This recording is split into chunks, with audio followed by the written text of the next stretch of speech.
Welcome to this week's, I guess, like, I don't know if this is forest side chat or what, but it's not really next to my fireplace. But with Jesse, I am joined today by David Lyder, newly appointed president of Fox Ridge Capital.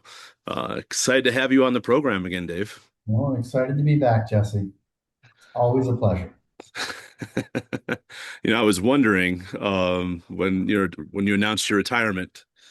It's like, okay, it's waiting for your name to kind of pop back up eventually. Um, and I'm glad that saw a press release. I think it was last week. So I had to reach out to you, or last week or the week before, I had to reach out immediately and see if I can get you back on here. So appreciate you entertaining me and the audience again, Dave. So No, I gonna love it. just jump right in here with some questions if you don't mind, and just kind of have you introduce yourself and your career to date, if you don't mind. Yeah, obviously Dave Lyder. I'm the president of Fox Ridge Capital. Been in the industry 20 years. Started at Direct Capital in a finance function. Um, Rolled through to Ascenium Capital. When I left Direct Capital, I was senior vice president of finance and operations. Joined Ascenium in 2014. To help the company build what we'll call, like a direct ecosystem. And then eventually became the head of sales there. And then um, post acquisition by Regions Bank, when Tom retired, I became the group manager. Essentially, um, you know, that term is for the group CEO, but they call it a group manager. And then retired in July of last year. Just needed some time. Was just really burnt out. So So to say you retired pretty young. I mean, just because your hair is thinning a little bit, I know you're still, pretty young. no, very, very fortunate. Very fortunate. But then again, like I have to get my hair cut all the time just to not to show all the gray. So, uh, I, Yeah. Yeah. You know you're getting old when you have more hair in your face than you do in your head. well, uh, I can't do that. Good for you, and you maintain it very well, Dave. Be a mess. Um, so I guess what brought you back in the industry. Two words. Tom Depping. Okay. So, I mean, if you think about it, it's Tom's fourth startup, I think. We're talking billions in small business originations deployed, um, success at doing this.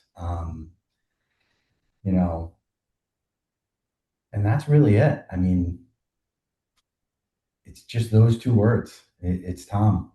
Sure. Sure. And when you look at some of the people that have been coming over since the company was announced, it's like getting the band back together. Um, from the times I think when I met you originally, probably over 20 years ago.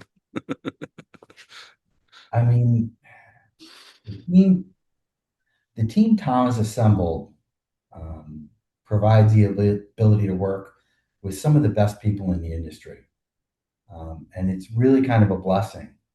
And then, kind of, if you dovetail that with being able to build the culture in the company from a very early stage, it was really, really enticing. And um, Tom is he's gifted. Sure. Sure.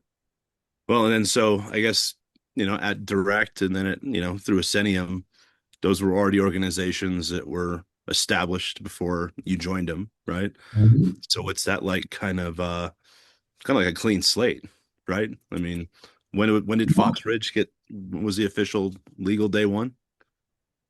If Honestly, I don't know offhand. I was wondering because it's like all of a sudden I started seeing, I think I saw a Don Gillette post and I'm Yep. like, okay, what's this? Yeah. I couldn't tell you offhand, Jesse, but Okay. if you think about it, right, what the US equipment sector is almost 2.5 trillion annually. I mean, it's massive. And independents only capture what, 10-15% of that. Hmm. Um, so really we felt, that there was an opportunity when I talked to Tom, and I agreed with him and kind of just went from there. Well, and then, you see all these new startups. I mean, we work with a bunch of them, and they're all seem to be going after the same middle market assets. And it's refreshing seeing, a small ticket, independent coming back, or I guess starting up, because just I can't remember the last time I've seen one. Um, It's a it's a much different workflow and work product if you think about it. yeah, Middle market deals, obviously, they're a lot larger, so you can, you know, instead of doing 100 deals, you're doing three or four. So it's definitely a different expertise. Really, the focus is on operational excellence and efficiency. Um, and we can get into the technology stuff when you're ready, but it's leveraging technology. Technology is a tool that works for us, not the other way around. Um, so, and the great thing is technology has changed so much. sure, I mean, from when I started to now is it's light years. sure. The out of the box systems are really good. They're scalable, they're intuitive. So, you're saving time there. It's kind of refreshing, to be honest with you, that you don't have to purpose build everything, Sure. Sure. you I mean, know? since we're on that topic, we can just go into it, Dave. So it's like, I know from, I think back in the day at Direct, you guys had one of the best origination platforms, I think in the industry. Um, and now I think as far as like where AI and everything is going, to be able to subsidize that with some technology, sure, it's a lot more fun, but every day it's changing.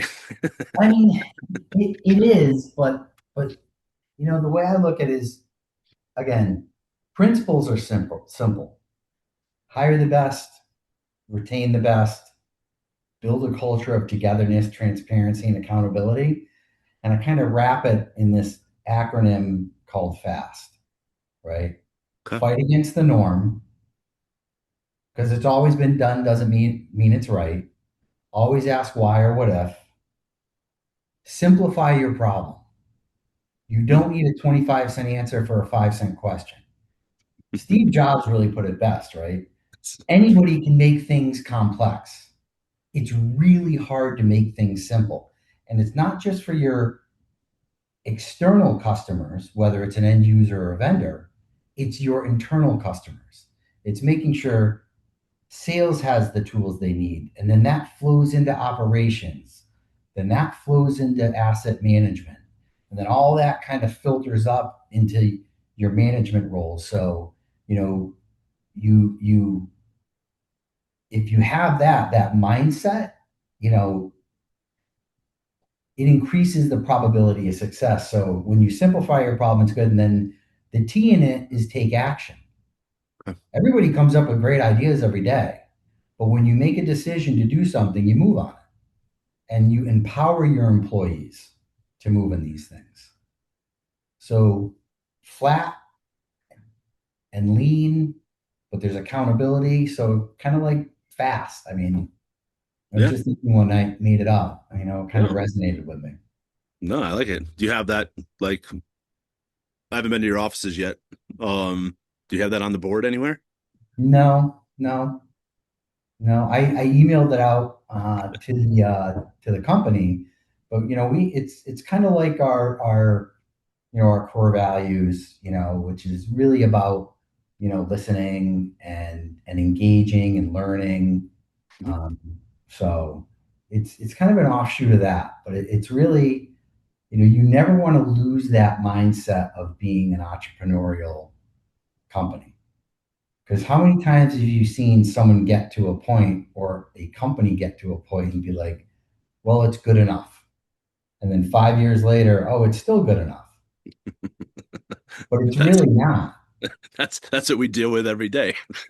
Yes, It's exactly. yeah, Exactly. So, you kind of have to allocate a certain amount of your time to what I'll call like, I call it the skunk works, right?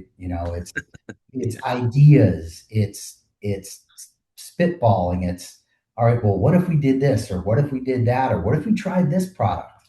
Like you said, technology has changed so much. There is there is a truckload of cool stuff out there for leasing companies to use, but some people are afraid to use them.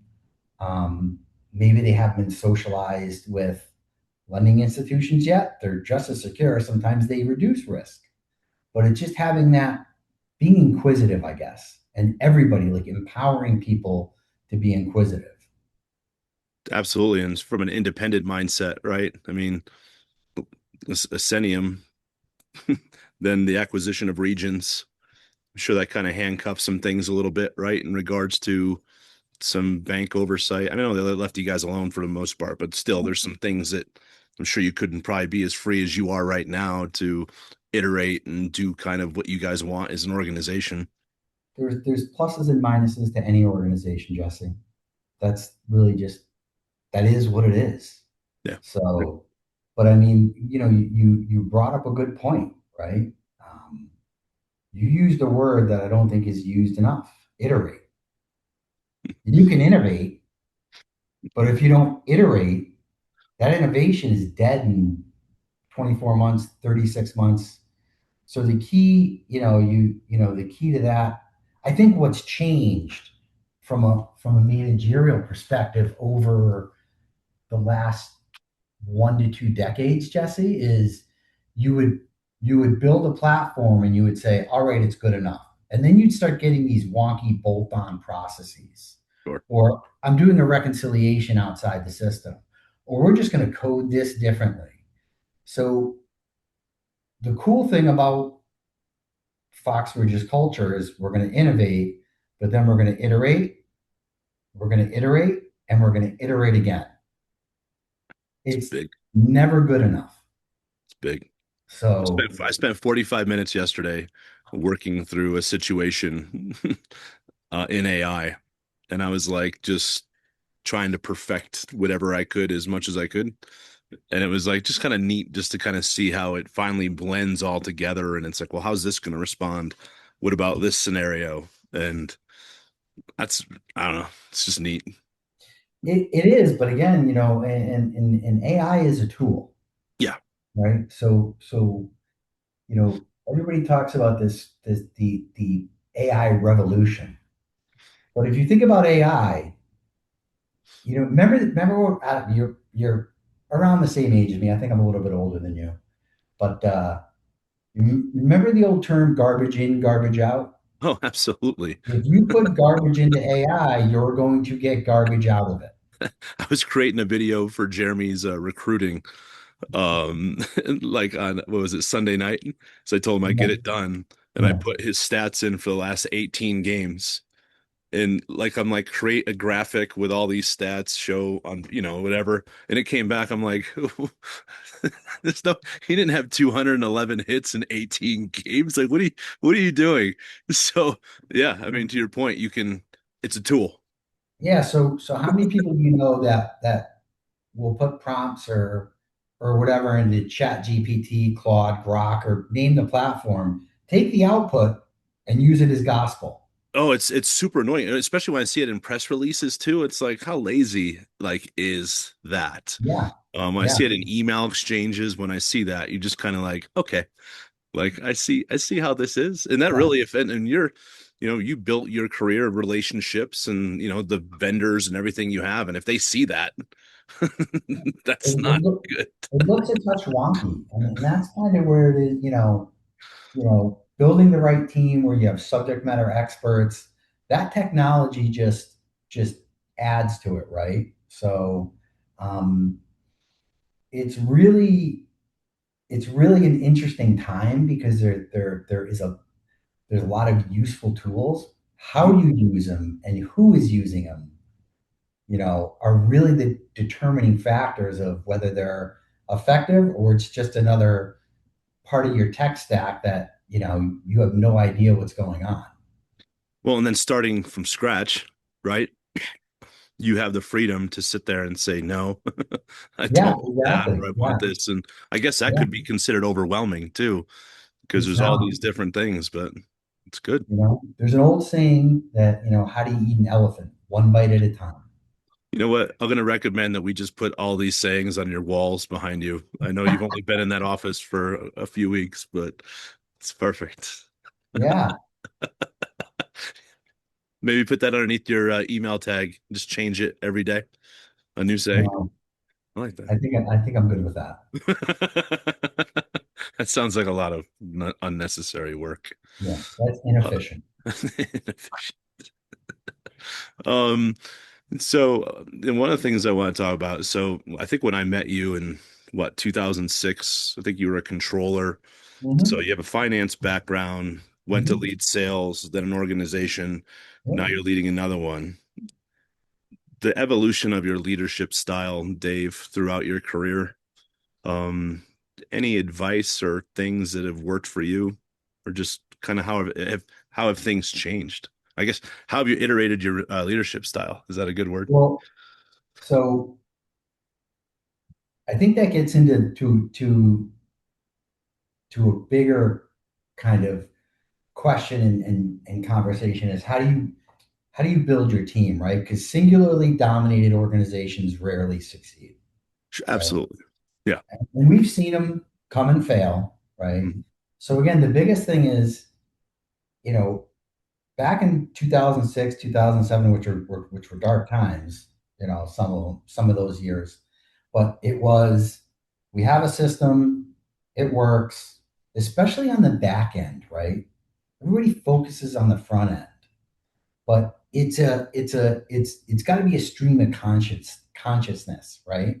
Sure. Yeah. Through the entire org to create that efficiency. And a lot of it was, well, it's good enough. Well, it works just fine. And again, now what we talked about earlier is you innovate and you continue to iterate. You, you know, Now it's how do we break it to make it better? Mm. And that comes from the top of the org to the bottom of the org, sideways. Somebody has an idea. There are really no bad ideas. Maybe it doesn't fit for the organization, but you get your best ideas through someone saying, "Hey, I tried this and it worked really good. Sure. So can we use it globally or can we automate it?" Right? It's kind of like using AI in co-working, right? That's a really cool thing. So we're going to test that out um, on a limited scale to see if it works. And if it works, we'll move, we'll take action. But the biggest thing is building the right team. And you know you don't want a bunch of yes people around you. You want diversity of thought, effective intellectual challenge, and a desire to win. Not win at all costs, but Sure. win. Sure. um, again, being surrounded by yes people rarely works, and we've seen that succeed, and we've seen that to a limited extent, but we've seen it fail more than it succeeds. And this is an important thing about building the right team. If you don't build the right culture around that team, Sure. you'll be less successful. Culture is really important. It's got to be open. It's got to be transparent. It's got to be inviting. Um, Being able to address issues no matter where you sit in the organization, it's critically important. You know, One of the things kind of I carry with me is no one's 100% right all the time. And if someone is telling you they are, do a 180 and walk in the past. Yeah. Yeah. No, that's You fair. know, That's fair. That's fair. So I guess talking about culture, um, I guess shame on me. I didn't even really have you kind of introduce Fox Ridge Capital and kind of like your market segments and everything. So I just know you're in Portsmouth, right? um, and we're specialty finance, right? We're small to medium sized businesses. Smaller average ticket size, 75 to 100K. We'll go up, so we'll do deals in $1 million, $2 million range. That's some mid-ticket writing, but we're not doing middle market deals. Our focus is on small to medium-sized businesses, efficient delivery of business capital to them in a manner which they can digest quickly and they understand what they're getting. Um, Transparency, integrity, ethics, but it's really just servicing the small business community, disrupting kind of what's out there a little bit, creating the ecosystem we're building, which is another cool thing to be involved at such an early stage, right? Sure. You can build that internal stream of consciousness, from a sales perspective, from an ops perspective, from an asset management perspective, from a finance perspective, capital markets. It's really, really, it's neat and it's fun. Is it stressful? Yes. I mean, I'm still drinking from a fire hose right now. Sure. So there's still a lot of ground to cover. Sure. And then, you guys have an office in Portsmouth, right? Yep. The country? Yep. Yep. Throughout the US. So West Coast to East Coast, down south. Okay. So So I guess from a culture perspective, because that's what you're building right now, right? And how important it is to keep everyone rowing in the same direction. Are you just bringing people into Portsmouth? Like, are you having virtual meetings? Just kind all of of the curious. above. Ah, And there will be in-person touch points throughout the year at various times when we need it. Again, if you hire right, that's part of the process too, making sure multiple people talk to individuals that are interested. That if there's any culture red flags, we make sure we surface those. Um, Bringing in the right people is important. I think right now we've got a phenomenal group of people that are embracing kind of this fast moving fun environment. it's fantastic. Yeah. Any sorry to ask you this question because you're probably, dude, I'm just like you said, drinking from a fire hose. I guess if you had to look forward, so you guys have 50 people right now within your first how many months of being in business? Are you just going to keep ramping up this year, or is it just going to be slow, methodical growth when you find the right people, plug them in? So it's going to be, I would say, somewhere in between that. Okay, Okay? We're going to be opportunistic in our hiring, but we're not going to be reckless. Like I always tell people who are, whether we have an intern here, we're in the business of risk. We're not in the business of reckless. sure, Big difference. sure, And that really, that kind of dovetails into what business we're going to do. Like what markets, what areas, what niches are we going to enter into? And, you know, that has a lot to do with who you're going to hire. But, you know, we're not going to go out there and aggressively hire, 300 salespeople in 4 months because you can't digest it. sure, We're going to grow at a pace that's comfortable for us. And it's going to be like, one of these and, it's going to ebb and flow, but we're always going to be moving forward. Zero rear view mirror here. sure. And I guess from an asset perspective, I mean, at the previous organizations, you saw what asset classes were like this. You saw the ones that were like this. So it kind Yeah. of gives you the ability to kind of diversify, I guess, your portfolio, knowing kind of the asset classes and what you get out of them. Yeah. So obviously history teaches you something.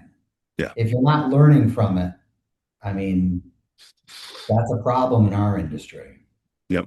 Um, so there are areas that we will stay away from either permanently or just right now.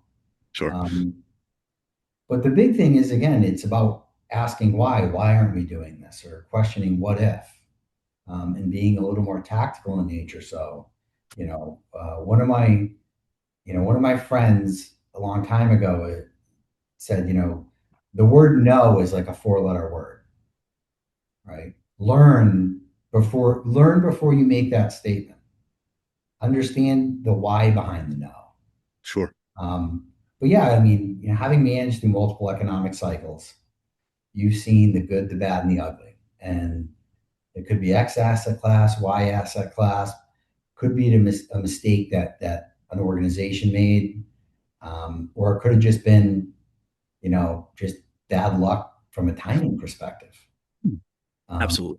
Yeah. but our goal is to be a diversified lender. That's the great thing about small ticket leasing and small ticket lending is that you're covering geographically the entire country, but you're also covering a myriad of asset classes. And if you make sure that your credit underpinnings are tight and you make sure you're reducing risk operationally, you should do pretty good.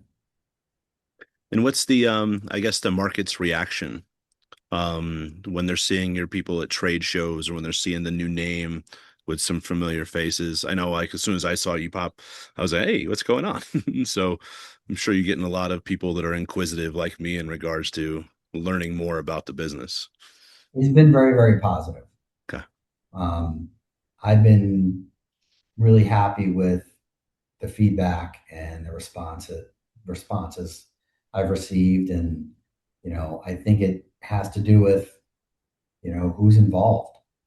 There's, if you think about it, we have, I mean, what is our average experience on the senior management team? I think it's like 25 years. I mean, that's a lot. That's big. And 25 years in just, but again, personality wise and expertise wise is really, really, uh, really, really neat. You know, um, it's great to have all these qualities, but if you're not a subject matter expert, and I Sure. think I think we nailed that with our team. Um, so the feedback has been excellent, and I'm very happy about it. Good. Good. So Tom Depping's kind of like Nick Fury, I guess, assembling the little bit. I don't know if I call him Nick Fury. I think, Tom Depping is Tom Depping. It's fair enough. Sorry, it just came to my mind in regards to Oh, like a yeah, rock star team you can put together and let's see what you guys can do. yeah, So it's awesome. Um, you know, just fast forwarding with this conversation 5 years from now. Like I said, I know you're drinking from a fire hose, just getting acclimated. Any thoughts? 50 to 500 employees. I know independent top two. I mean, everybody dreams of being the largest independent in America. Anybody says Yes. they don't, Gonna be hard with small ticket though. I mean, Great America's done a really good job, but holy yeah, yeah. But cow. why not set your sights on that? I Yeah, mean, really, I kind of think about it from the opposite direction. If you're singularly focused on volume, you're missing out on all the other stuff. So, you know, my personal goal is that we're flourishing as a company. We have happy people loving what they do. If you have that success uh, in those areas within your company, you know, the volume tends to come with it, sure, and the performance of the assets tend to come with it. You need togetherness, you need engagement. Um, yes, do I want to be the number one independent? Absolutely. But sure, you don't get there by focusing on, oh, I have to be the number one independent. You want people that want to be here, that enjoy what they do, that love the camaraderie, that love the togetherness. And then when you do that, when you have a group of engaged employees, things just tend to naturally move faster. sure, sure. And then I guess a couple questions in regards to the organization, traditional small ticket, what you mentioned. Are you guys Yeah, doing any working capital? yeah, Okay, so doing working capital too. And yes. then direct sales force, are you doing any indirect either? Well, yeah, we've got both hands on the body. Okay. We've got indirect and direct. Okay. So So leveraging the broker network and stuff like that. no No. indirect meaning, you know, I'm sorry. vendor, That's what I consider sometimes where it's like you doing yeah, some broker business or no buying. vendors and end users. Got it. We're not currently not accepting broker business now. Okay. So I want to ask that question as people watch and because I'm Yeah, I know. I'm like, no, no, no, no, no, no, no, no, no. no, we're not doing that. I'm like, No, okay. no. Let's make sure I got It's again, it's not that it's a bad thing. It's just from a strategic plan, that's, not what we have on our plate right now. sure. Sure. Probably just easier too. And then at some point someone will bring it up and then you just have to figure it out when when that conversation arises, right? Yeah, exactly. Yeah. I mean, there could be opportunities in that arena in 6, 9, 12, 18 months. I don't know. And again, I'm not going to say no to it. It's just not on our strategic roadmap right now. We've got a myriad of other things we have to accomplish before that. So being out of the industry for 12 months, was there ever that FOMO or was it just good just to kind of step away and spend some time with the family? Uh, I had very little FOMO. It's fair. And I know, what that is because of my daughter. Um, no, I enjoyed the time. I got to spend time with my family, reconnect, with the wife and the kids, and we did a little traveling. And most recently, we were in Ireland for almost 2 weeks. Oh, nice. Um, yeah, You yeah. have a And favorite city in Ireland? I love Dingle. Okay. I don't no, I haven't been there. So it's gorgeous. Loved Galway. Okay. Galway was absolutely Oh, beautiful. Galway was my favorite, even though it Yeah, was a traditional Irish rainy day when we went to the Cliffs of Moher, and you're just like, oh, but it was still a sight, right? yeah. And shocking, it was raining in Ireland. Yeah, right. Yeah. Right? Uh, Dingle's more of a seaside town. Really, really, just really interesting. I think it was, and so we went from Dublin to Killarney to Dingle to Galway back to Dublin. Okay. Okay. And I think it was an hour and 30 minutes from Killarney. But it was maybe more. I mean, I could be wrong. But it was really just a fabulous place. We did a boat tour Okay. um, around like the cliffs and stuff like that, and it was nice, and it was nice to hang out with my wife and my son and my daughter, and they loved it. They're in an age now where they enjoy that travel. They're not, they're both young adults, and to see them experience it was awesome. So I had zero FOMO. That's great. That's great. How many Guinnesses did you have? More than It's, one. it's so good, man. It's it's so good over Well, there. the secret's the water. They pipe the water down from the mountains, I guess. And so we did the touristy thing in Dublin. We went to the Guinness. St. James Gate, and you pour your own, and you have to push it back at the end, and it's so It was so cool. But so good. the tour guy was explaining to us that it's the water. He likened it to New York pizza and bagels. Okay, yeah, The water is the difference. You can't replicate that anywhere but New York City. So that's why he says the Guinness is so great. And plus, Guinness doesn't travel very well. Um, but again, I had more than one.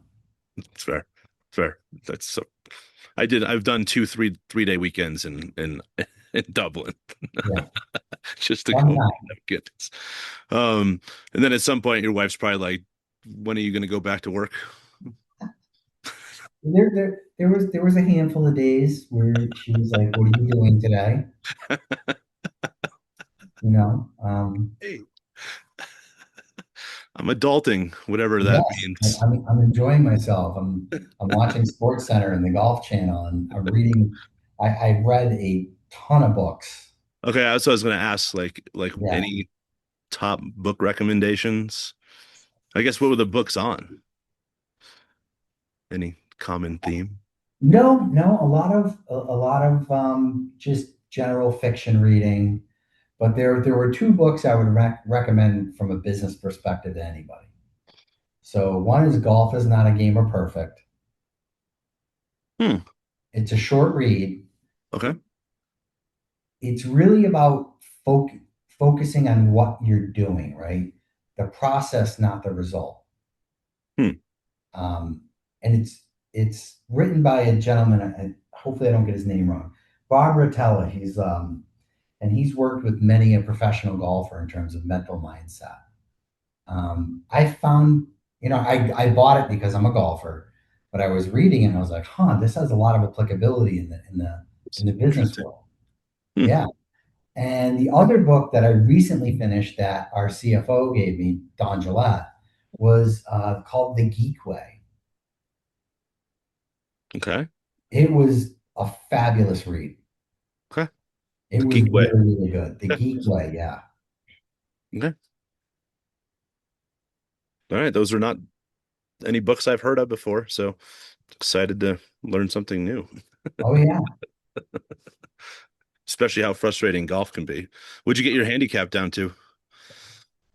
Uh, I got it. I got it fairly low, but it's kind of ballooning again. I would hope so. It's kind of probably hard to find time on the course with all the stuff you have going on.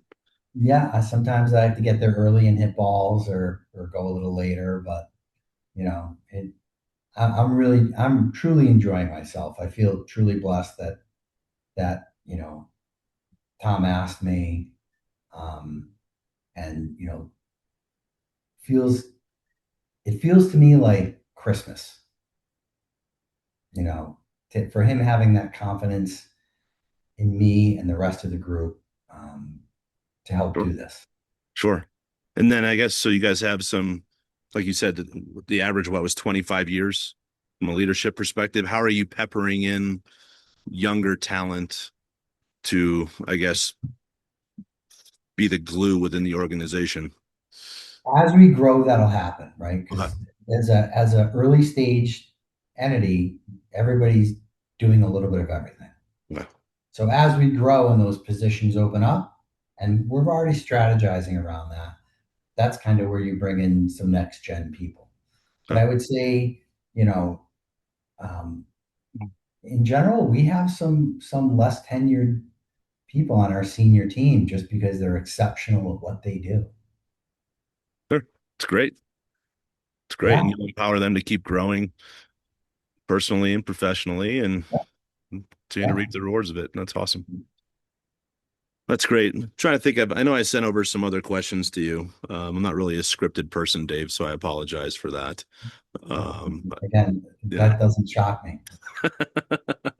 Um, I guess advice that you have for, because we get a lot of younger people that watch this program. Yeah. What advice do you have for someone just getting in the industry, as far as how to, right? Because like the generation coming up, it's like they want fast, fast, fast, fast. I want to hurry up and go. So, what advice would you have for someone just getting in equipment finance? You have two ears and one mouth for a reason.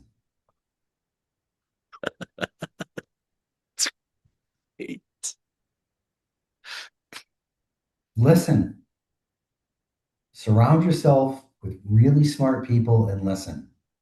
And ask questions, but listen. Have you ever been in a meeting with people who don't listen? They wait to talk. It's Rarely, but really, when you do find those people, you're just like, hmm, yeah, yeah. And just listen. You're not, if you're just getting in the industry, learn about it. I mean, the CLFP is a great pathway as well. I mean, I've had some great mentors in this industry, starting with, you know, you remember Bob Sweeney, rest in peace. I mean, yeah, he was a phenomenal um, early mentor for me. He taught me all the underpinnings, and it just kind of went from there. So yeah, listen huh, and proofread your work. I don't think I had any errors, but hey, you never I'm know. just kidding. Never know. That is probably kind of annoying when you get something and you're just like, what Yeah. is this? Yeah. And Or then, there's those awesome M dashes. You're just like, oh, you're not even trying. oh God. Um, All right, sir. It's congratulations again to you and the Fox Ridge Capital team. Excited to see you guys grow over the upcoming throughout this year and the years to come, man.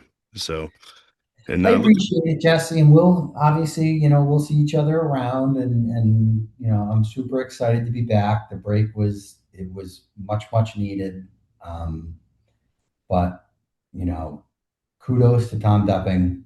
He's he's an unbelievable person and a friend, and you know, I'm just so blessed to be able to work with the people I get to work with every day, and I appreciate your time and appreciate what you're doing as well. yeah, well, thank you, sir. I've always appreciated our friendship and look forward to seeing you here in a couple weeks. So, Yeah, you bet. thanks, Dave.